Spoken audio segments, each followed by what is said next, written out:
There was a time when I caught the subway in Baltimore almost every day during rush hour, after hours. I frequently caught the subway to work.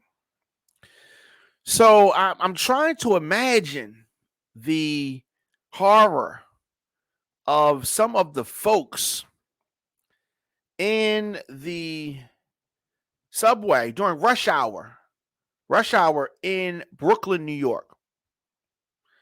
A gunman wearing a gas mask set off smoke grenades and fired a barrage of bullets inside a rush hour subway train in Brooklyn, wounding at least 10 people on Tuesday. Officers are trying to track down the renter of the van, possibly connected to the violence that happened Tuesday morning. Detectives said that the investigators are not sure whether the man identified as Frank R. James, 62 years old, had any link to the subway attack. So he's a person of interest. Authorities are looking at the man's apparent social media posts, which led officials to tighten security in New York City. The mayor of New York City, Eric Adams, the police commissioner, called the posts concerning. He called those posts concerning. Of course, we're talking about this subway attack in New York, and it transformed the morning commute into a horror scene. Smoke-filled underground train, an onslaught of at least 33 bullets, screaming riders running through the station, bloody people laying on the platform, folks trying to administer aid. It was a nightmare. As I said, I used to catch the subway in Baltimore every day, and I've caught the subway in New York several times, and it's a lot. So I cannot imagine the horror of the folks trying to ride the train this morning in Brooklyn. So people are describing what they first thought were popping sounds, a textbook dropping, that type of noise. People started moving towards the front of the train, and then he realized there was smoke. Jordan Javier says when the train pulled into the station, people ran out and were directed to another train across the platform. Passengers wept and prayed as they rode, some of them thinking this was going to be their last ride. Many of them just grateful to be alive. 5 gunshot victims were in critical condition, but expected to survive. At least a dozen people who escaped gunshot wounds were treated for smoke inhalation and other injuries. So when you have situations like this, sometimes the fear and the panic and the paranoia of folks who are not injured can often cause more damage. More damage. The attack is not being investigated as terrorism, but police are not ruling anything out. The motive of the shooter is unknown. So, sitting in the back of the train's second car, the gunman tossed 2 smoke grenades on the floor, pulled out a Glock 9mm semi-automatic handgun, and then started firing. A rider's video shows a person raising an arm and pointing at something as 5 bangs sounded. Passengers in the smoke-filled car pounded on the door to an adjacent car trying to escape. So, there's so much horror for these riders. Investigators believe that the shooter's gun jammed and kept him from firing more. So 2 law enforcement officials who were not actually authorized to discuss the investigation, spoke about that. Police said that they found the weapon along with extended magazines, a hatchet, a detonated and undetonated smoke grenade, a black garbage can, a rolling cart, gasoline, and the key to a U-Haul van. So this particular key to this van led investigators to James, who has addresses in Philly and in Wisconsin. The detectives said that the van was later found unoccupied near a subway station where investigators determined the gunman entered the train system. So they have this person of interest that they are looking for. So there are some videos, YouTube videos that were apparently posted by this person of interest. And he talked a lot of black nationalist rhetoric, talked some violent language, some really wild comments. Some of these comments were directed at other black people. The person of interest is black. One posted on April the 11th criticizes crime against black people, saying that drastic action is needed to change things. This is definitely not the way you do that. Definitely not the way you do that. So this attack unnerved the city. City's on guard. There is a rise in gun crimes. There's an ever-present threat of terrorism. A lot of New Yorkers and just Americans in general, a little jittery about riding the subway station, especially in the country's biggest subway system. So there is an increased policing at transportation hubs from Philly to Connecticut. Times are tense, and this individual is still on the loose. The person is dangerous. Governor Kathy Hochul, Democrat, warned at a midday news conference.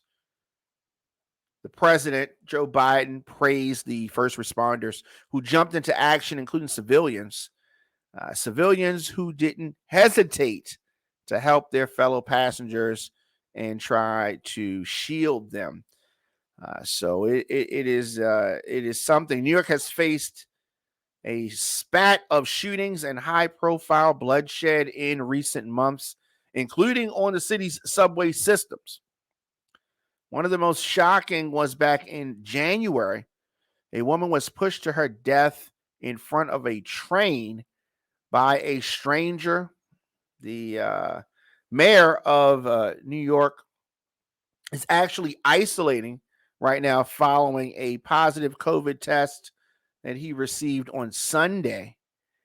And there's just been an uptick of COVID-19 cases in New York, New Jersey, Philly, Connecticut, and other areas. So we have this COVID-19 uptick. You have this just a terrible terrible subway shooting in the New York system. Early morning, rush hour, crazy, just crazy. You had Don McKay in here, of course, the Don McKay Show, theDonMcKayShow.com, onfiretelevision.com, and we're talking about this terrible shooting. Do this, take a quick break, come right back with more of the program right after this.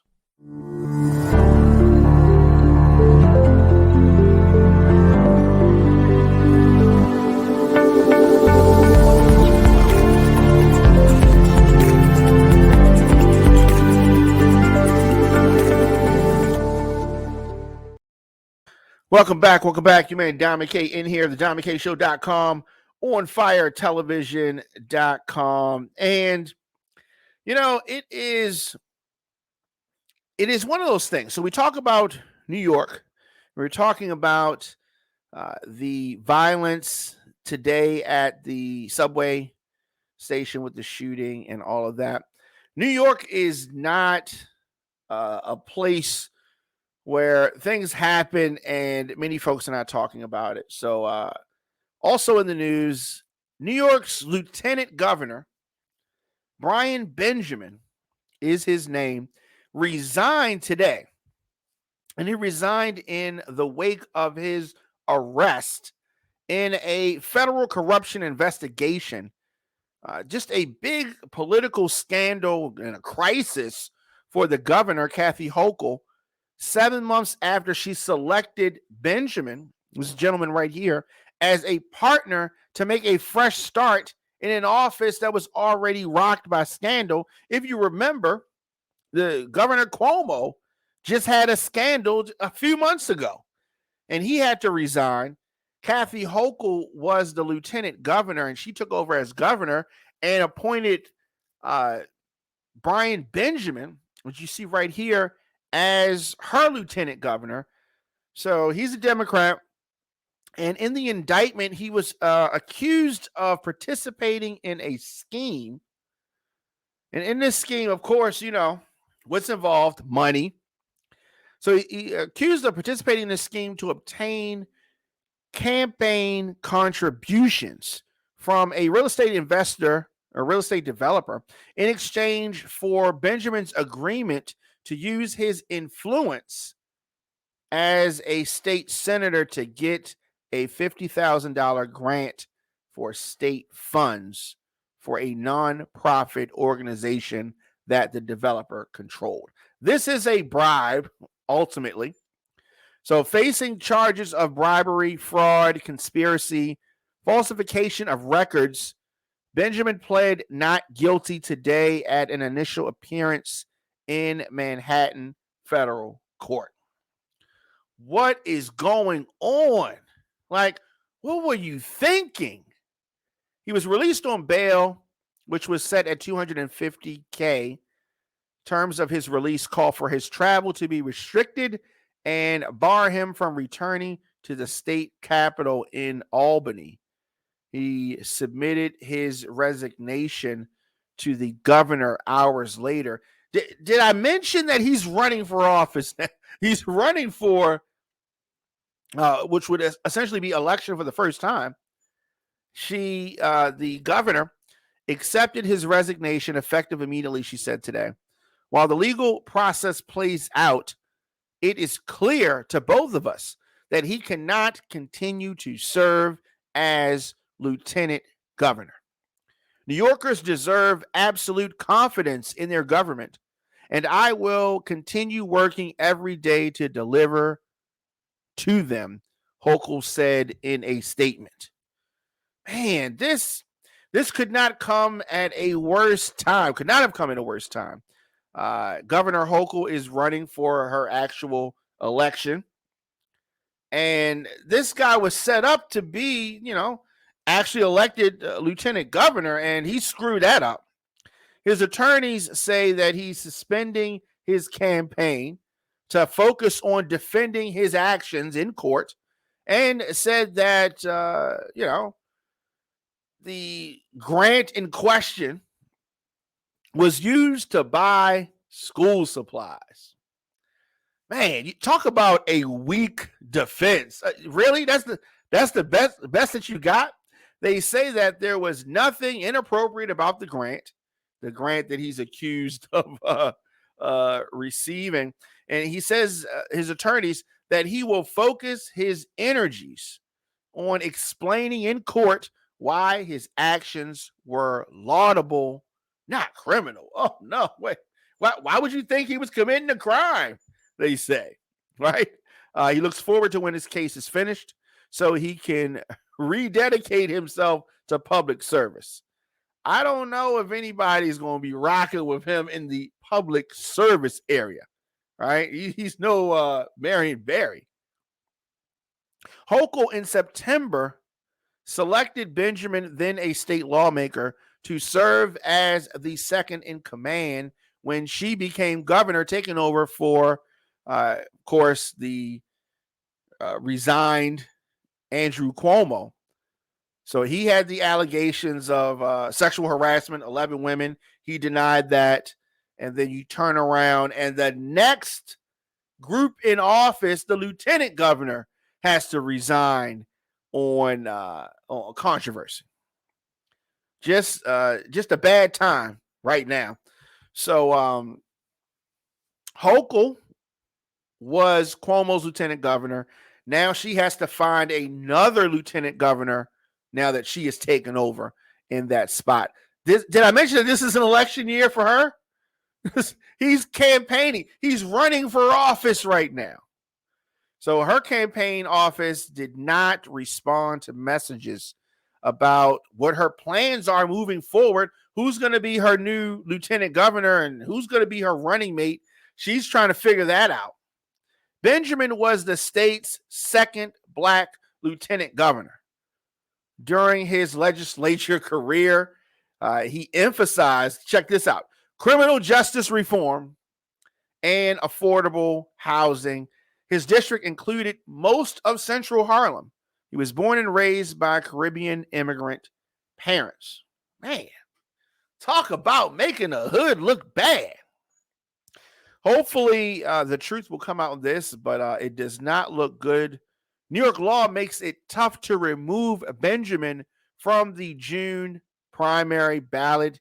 He couldn't move out of New York to disqualify himself from running for office, or the state Democratic Party could let him run for a down ballot office. The Democratic Party said that they are exploring all options. So they're not really ready to outline what they're considering, but they look to do it quickly. Now, Benjamin was not without controversy. 2 months after he became lieutenant governor, and I think this is where a lot of his problems stem from. 2 months after he became lieutenant governor, a real estate developer who steered campaign contributions toward Benjamin's failed bid for New York City Comptroller was indicted. So then federal authorities accused Gerald Migdol of wire fraud, conspiracy to commit wire fraud, and aggravated identity theft in illegally giving donations to Benjamin's campaign. So the indictment said that Benjamin and others at his direction, or others acting at his direction or on behalf of him, also engaged in a series of lies and deceptions to cover up the scheme that stretched from 2019 to 2021. So they falsified campaign donor forms, misled regulators, and provided false information in vetting forms Benjamin submitted while being considered to be appointed as the lieutenant governor. So he lied to everybody, and also lied to Governor Hochul. Had he been honest, maybe she would not have even selected him. Prosecutors had previously not made any accusations about Benjamin and his campaign, said at the time of the arrest of the real estate developer that they had forfeited any improper donations as soon as they were discovered. I guess that was not really the case. More recently, reports came out saying that Benjamin had been, there had been some issues regarding his finances even before Hochul picked him as lieutenant governor. So before Benjamin's arrest and resignation, Hochul defended him, right? She said last week that she had the utmost confidence in him. She said last week that she did not know of any subpoenas when she tapped Benjamin to be her number two. Now she has all this egg on her face. But I mean, she didn't know. But not knowing kind of makes her look like, not necessarily competent or just not on top of things. Of course, Republicans jumping all over this. Fellow Democrats called for his resignation. And as I often have talked about, black politicians in a lot of instances just getting the blues. Or whether it's Baltimore, whether it is New York.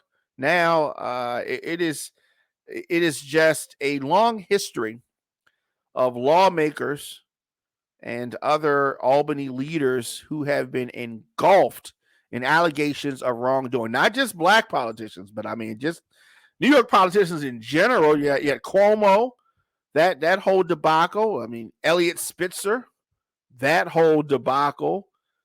Former New York Assembly Speaker Sheldon Silver, he 2015 he was arrested on federal corruption charges. I mean, it's just a long list, and unfortunately, Benjamin joins that list and joins a list of conspiracy, committing fraud, accused politicians just joining the ranks, and just definitely not a good look, man. So I mean, whatever happens, I mean, his name is so tarnished. I don't see how he recovers from this.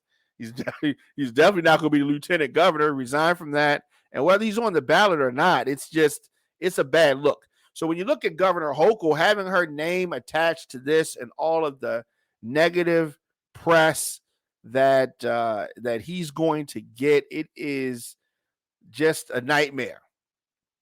Running for office, the last thing she wants is her name, the governor, her name connected to this kind of foolishness. Just tune in. She made Don McKay in here, the DonMcKayShow.com, OnFireTelevision.com. And the Legendary Lifestyle Cafe is a community-based wellness space driven by local business partnerships and provides health-conscious foods and products. Located at 1301 North Broadway in Baltimore, the Legendary Lifestyle Cafe is open from 8 a.m. to 6 p.m. Check this out. This is what they have. Plant-based food, cold-pressed juice, wellness products like sage, crystals, organic loose herbs, and much more. They have apparel. There are plenty of educational resources, aka books, right? If you need a space to meet or work, they have Wi-Fi available. The Legendary Lifestyle Cafe also has delivery options. You can check them out on all social media at Legendary Lifestyle Cafe or visit legendarylifestylecafe.com. So it has been rumored for a while. I think I said it just as early as, or as late as last week, that Baltimore City State's Attorney Marilyn Mosby was going to be announcing her reelection run for Baltimore State's Attorney. So despite her upcoming trial, she don't care nothing about that trial. She is going to get reelected to her job. She released a 3-minute long announcement video, which I really liked, set against the backdrop of the Kanye West song Jesus Walks. Oh, her opponents, her naysayers, they have got to be angry about this. Who does she think she is walking down the streets of Baltimore with Jesus Walks playing? A whole bunch of supporters, including her husband and kids, at her side. Who does she think she is? That's probably what the haters are saying. That is probably what the haters are saying. So Mosby said that she is proud of the work that she does. Oh, yeah, she got up there. She's on this video defending her record. She is talking about bringing real reform and the meaning of progress in Baltimore. Mosby, would be the third Democratic nominee seeking the position of Baltimore City State's Attorney. She's going to face off with Ivan Bates and Thiru Vignarajah in the primary. Ironically, she has beaten these gentlemen before, these other attorneys before. So she is looking forward. Said that there is so much more work to be done, but she is more confident than ever that Baltimore is on the verge of scripting our greatest chapter ever. And I'm running for reelection as state's attorney because I love Baltimore. I love our people. She said in the announcement, we take whatever is thrown our way and keep pushing. We keep fighting. We keep moving forward, she said. Now, Mosby still faces some perjury charges related to a COVID-19 financial hardship withdrawal of her own money and an alleged false statement on a loan application. New trial date is set for September, but she has this July election, and I think that she will do this. I think that she will be successful. I think that the charges are really, really thin. I don't see it. I'm surprised that this is what they're going for. Her opponents, the ones that are trying to take her down. She says that she is innocent of the charges that have been levied against her. And, this is I just feel like it's been a personal attack. She's upset some folks, and she kind of outlined some of the things in the video, the announcement video, that have folks so upset. Some of the things that she has done to really hold it down. Some of the things that she's focused on are the very things that have folks angry with her, right? And she's tough. She has not run. She has not buckled under the pressure. She has continued to move forward, right? So she is seeking the third term as Baltimore City's state's attorney.